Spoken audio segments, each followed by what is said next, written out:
As in the human body, oxidation takes place. Oxidation is just a chemical reaction that involves oxygen. And in the body, foods are converted into energy by this process called oxidation. When oxidation takes place, electrons are lost by certain molecules. They just get stolen away in the process of the production of energy or other compounds.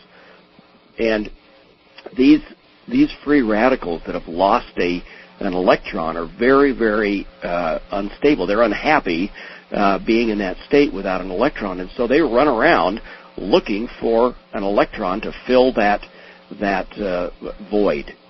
And where do they find these electrons? Well, they go to DNA molecules and steal an electron. And when they do that, they change the character of DNA. And DNA, of course, is what determines what a cell does. So if an electron is stolen from the DNA, it may then change what that cell does. And that cell may either die or may mutate, that is, change and become a cancer cell, or it may cause that cell to just age and cease to do well what it's supposed to do. So what antioxidants do, antioxidants buffer free radicals. They attach to a free radical and fill that void and stop that free radical from running around and looking for electrons from other cells. And it is thought that this is the way in which antioxidants protect cells and may in fact be the way that they help in producing a beneficial health effect in living organisms. There are adverse effects to free radicals, and I think this is pretty well known. And a lot of these that are pretty well known to be due to excess free radicals are the degenerative diseases of aging, such as cancer, heart disease, brain impairment, cognitive impairment, Alzheimer's disease, immune diseases, cataracts, macular degeneration. Well, we know that some of these, or all of them, are at least, if not caused, at least are made worse by free radicals, and very likely would be helped by antioxidants. Certain foods have antioxidants in them, and they're the ones you know about. They're the dark foods, basically, the dark blue of blueberries and others, the dark orange of carrots, the dark green of certain leafy vegetables. In light of what the American Heart Association, the American Cancer Society, and National Cancer Institute have said, that foods with high levels of antioxidants may have a beneficial effect in preventing certain cancers. The American Heart Association, for example, says eat 5 or more servings of fruits and vegetables each day. Why? Because of the antioxidant properties and perhaps other things that are in those fruits and vegetables. A report of the Nutrition and Prevention of Cancer, a Global Perspective report, says the evidence of dietary protection against cancer is strongest and most consistent for diets high in vegetables and fruits. Okay, so if we have a diet high in fruits and vegetables, which are high in antioxidants, those are the studies that have shown the best protection against certain cancers. But common sense tells us, and the studies that have been done tell us that a diet high in fruits and vegetables, which contain high levels of antioxidants, may have been shown in some cases to prevent or protect us against certain cancers. The FDA and some other government agencies have made statements which I think help us in this commonsensical way of looking at the benefits. The FDA, in cooperation with the National Cancer Institute, released a dietary guidance message for consumers. It says, diets rich in fruits and vegetables may reduce the risk of some types of cancer and other chronic diseases. The bottom line is that in the scientific community, it's pretty well known. A diet which is rich in antioxidants has health benefits. probably helps to protect certain people against certain cancers, and probably helps to prevent certain age-related degenerative diseases.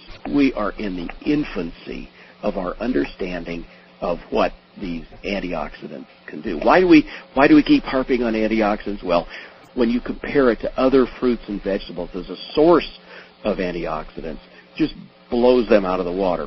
The antioxidant levels, ORAC ratings, which is just a way of measuring antioxidant levels, the ORAC measurements, are way higher than virtually anything else that we're aware of.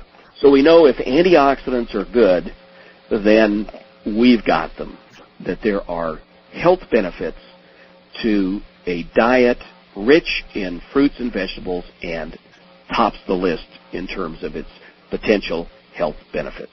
Now, in my line of work, working with professional athletes are looking for an advantage in their competition.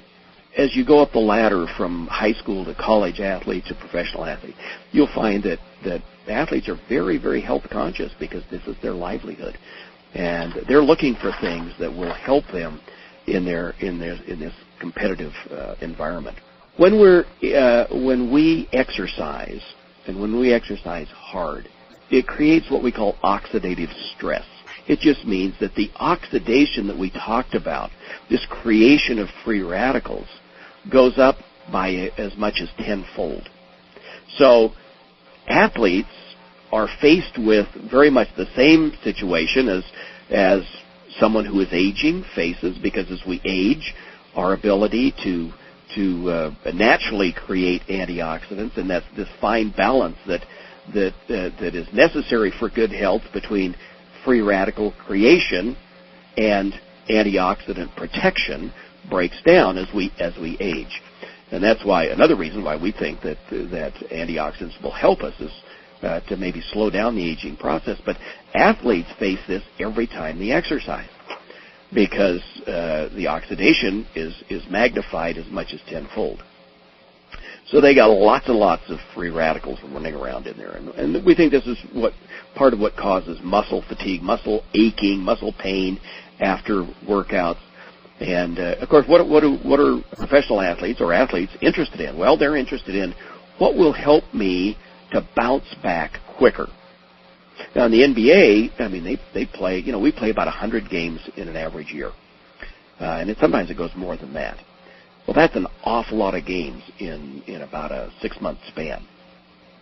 So these guys are interested. What will help me to bounce back after a game? What will help me to compete the next day if they have back-to-back games? What will help me compete tomorrow at a high level if I'm just absolutely worn out today? Well, it has been found that this oxidative stress that takes place in athletes can be helped by antioxidants. These antioxidants help to clean up these free radicals and help athletes to bounce back faster. If these athletes get an additional amount of antioxidant into their system, that can help them bounce back faster. And the other adaptive mechanisms which help them to recover are enhanced by antioxidants. That increasing antioxidant defenses in most people is going to lead to better health. And that's why the FDA and the National Cancer Institute and others have repeatedly come back and said, if you'll increase your fruit and vegetable intake, then in most people that's going to lead to better health. I am convinced that has within it this blend of other fruits plus the acai, which gives us the advantage of having this synergistic effect of all these different flavonoids and antioxidants and all these other things that we know have a beneficial effect in people's health. It is the highest in antioxidant levels. And therefore, I believe that if antioxidants are important and helpful, which I believe that they are, and then I think it tops the list in terms of what we can provide